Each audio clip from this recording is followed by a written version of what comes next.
Hello అండి. నేను మీ Lakshmi. Welcome back to Lakshmi Bhaskar kitchen. బాబోయ్! బాబోయ్! ఆలు ఫ్రై ఇంత బావుంటుందా? అవునండి. చాలా అంటే చాలా బావుంటుంది. ఆలు ఫ్రై ఇలా చేశారంటే అన్నం మొత్తం ఫ్రైతోనే తినేస్తారండి. వేరే కూర కూడా అవసరం లేదు. అంత బావుంటుందండి. ఇంకెందుకు ఆలస్యం నేనైతే ఆలు ఫ్రై ఎలా చేస్తానో మీకు చూపించేస్తాను. చూసేయండి. నేనైతే ఇక్కడ ఒక హాఫ్ కేజీ ఆలు తీసుకున్నానండి. పెద్ద పెద్ద ఆలుగడ్డలు 2 తీసుకున్నానండి.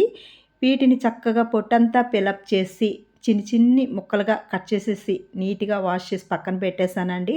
స్టవ్ మీద ప్యాన్ పెట్టి ఒక 4 స్పూన్ల ఆయిల్ వేసి కొద్దిగా జీలకర్ర, కొద్దిగా శనగపప్పు, కొద్దిగా మినపప్పు వేసి కచ్చా పచ్చా దంచిన ఎల్లుల్లి రేఖలు ఒక 10 వేసి అటు ఇటు బాగా కలిపి కొద్దిగా ఆవాలు, 4 ఎండుమిరపకాయ ముక్కలు, కొద్దిగా కరివేపాకు, 4 పచ్చిమిర్చి ముక్కలు వేసి అటు ఇటు బాగా కలిపి ఫ్రై చేసేసానండి. పోపు ఏగిన తర్వాత కట్ చేసి పెట్టుకున్న ఆలు ముక్కల్ని వేసి అటు ఇటు బాగా కలిపేసానండి. మూత పెట్టేసాను. మయంగా మూత తీసుకుంటూ అటు ఇటు 2, 3 సార్లయితే ఇలా కలిపేసుకోవాలండి. మళ్ళీ మూత పెట్టేసానండి.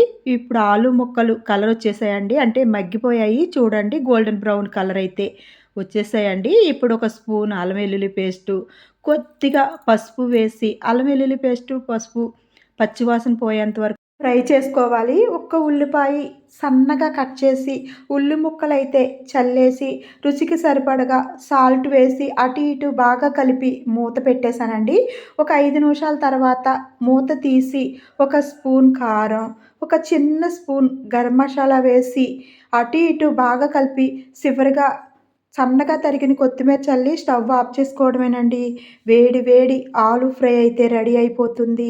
ఈ వీడియో మీకు నచ్చితే లైక్ చేయండి. మీ ఫ్రెండ్స్‌కి, ఫ్యామిలీ మెంబర్స్‌కి షేర్ చేయండి. నా ఛానల్‌ని సబ్స్క్రైబ్ చేసుకోండి. Thanks for watching.